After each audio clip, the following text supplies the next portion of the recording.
Well, hello, my favorite ghouls and goblins. It's Friday, the undisputed champion of the week.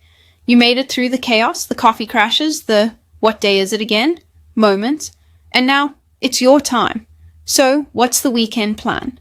Spa day? Horror movie binge? Ghost hunting with the crew? Well, before you dive into all that awesomeness, I've got a story for you, and not just any story, because today we're unraveling the bone-chilling tale of the Island of the Dolls, a place where hundreds of decaying dolls hang from trees, whispers float through the air, and one man's obsession may have opened the door to something far darker. Trust me, this is one haunting you'll never forget.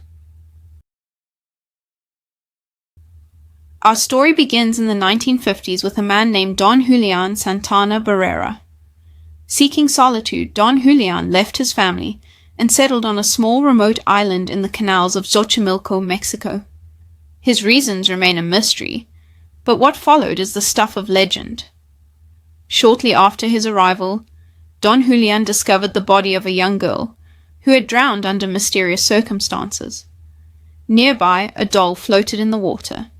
Believing it belonged to the deceased child, he hung the doll on a tree as a sign of respect and to ward off evil spirits. But one doll was not enough.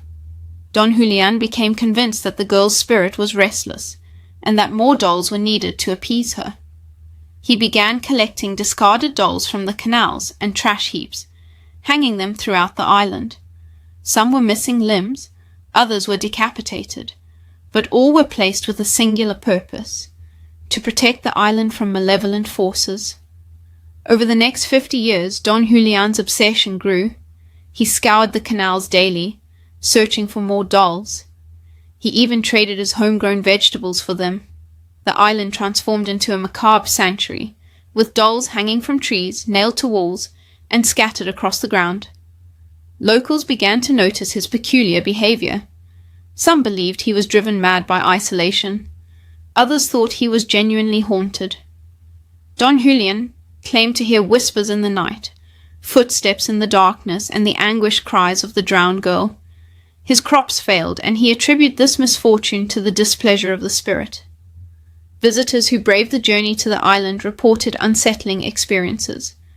They spoke of dolls whose eyes seemed to follow them, of whispers carried by the wind, and of an overwhelming sense of being watched. The line between reality and the supernatural blurred, and the island's reputation as a haunted place solidified. As word spread, the Island of the Dolls attracted the attention of paranormal investigators, thrill seekers, and curious tourists.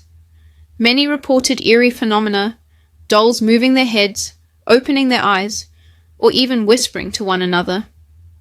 Some visitors brought their own dolls as offerings, hoping to appease the spirits. Others left in terror, vowing never to return. The island's atmosphere was oppressive, its silence broken only by the creaking of dolls swaying in the breeze. Despite the growing notoriety, Don Julián remained steadfast in his mission. He continued to collect dolls, believing they served as guardians against evil. But the question lingered: was he protecting the island from spirits, or had he become a prisoner of his own delusions? In 2001, after decades of solitude and obsession, Don Julián's life came to a mysterious end. While fishing with his nephew, he began speaking of mermaids calling to him from the water.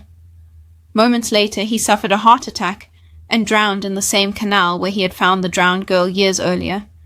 His death only deepened the island's mystique. Some believed the spirit had finally claimed him. Others saw it as a tragic culmination of a life consumed by guilt and fear. Regardless, the island remained, its trees adorned with the silent sentinels of Don Julián's devotion. Following Don Julián's death, his family opened the island to the public. Today, it stands as a chilling tourist attraction, drawing visitors from around the world. The dolls, weathered by time and the elements, create a haunting tableau that blurs the line between art installation and shrine. Tourists often bring their own dolls to add to the collection, contributing to the island's ever-growing population of silent watchers.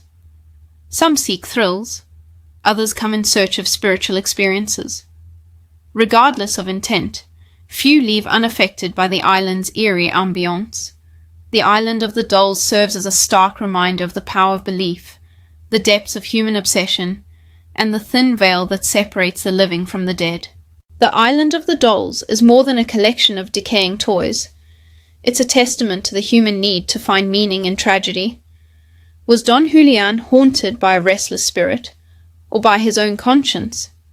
Are the dolls protectors, or merely silent witnesses to a man's descent into madness? The answers remain elusive, lost in the murky waters of Xochimilco. But one thing is certain: the island continues to captivate and terrify all who visit. So, what do you believe? Would you dare to set foot on the Island of the Dolls, to face the whispers in the wind and the unblinking eyes of the dolls? The choice is yours. Thank you so much for hanging out with me today. Seriously, it means the world. If you loved this creepy adventure, or if you're still looking over your shoulder right now, make sure to hit that like button, drop a comment below, and subscribe if you haven't already, because we've got so many more haunted tales coming your way. Comment below and tell me, would you dare set foot on the Island of the Dolls at night? Or are you smart enough to stay far, far away? I'm reading every single comment and I love seeing what you guys think. You're the real heart of this channel. And remember, stay safe, and most importantly, stay spooky. Goodbye, and I'll see you in the next one.